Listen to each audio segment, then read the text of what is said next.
ఏపీలో ఇప్పటికిప్పుడు ఎన్నికలు జరిగితే సీఎం ఎవరవుతారు? Chandrababu CM, Jagan CM?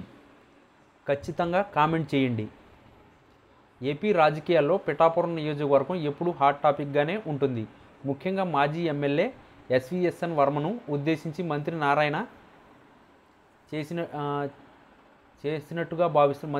చేసినట్టుగా భావిస్తున్నారా?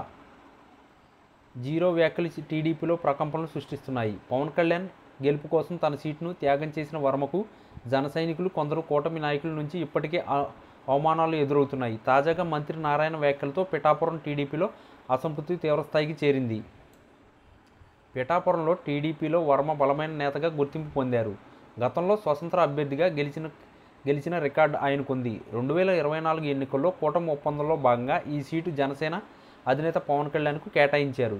పార్టీ అధిష్టానం ఆదేశాలు, ముఖ్యంగా ఎమ్మెల్సీ పదవితో హామీతో వర్మ తన సీటును త్యాగం చేశారు. పవన్ కళ్యాణ్ విజయం కోసం ఆయన అనుచరులు క్రియాశీలకంగా పనిచేశారు. అయితే ఎన్నికల ఫలితాలు తర్వాత పిఠాపురంలో టీడీపీ, జనసేన శ్రేణుల మధ్య సమన్వయం లోపించింది.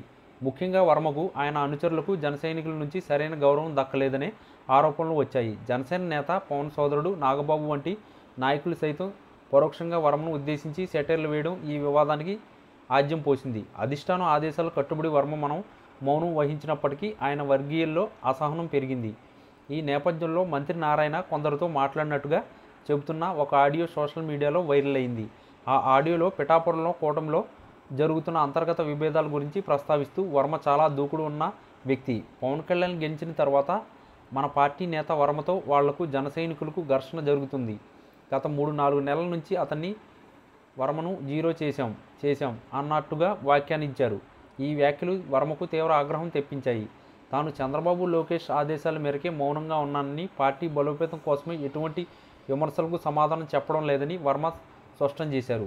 ఎవడో కర్త అంటే నాకేంటి, ఎవడో కర్మ అంటే నాకేంటి, ఎవడో గడ్డిపరక అంటే నాకేంటి, వర్మ అంటే ఏమిటో పిఠాపురం ప్రజలకి తెలుసు అంటూ మంత్రి నారాయణపై పరోక్షంగా సెటైర్లు వేశారు. తాను టీడీపీలో పిల్లల్లాంటి వాడిని కూడా స్పష్టం చేశారు.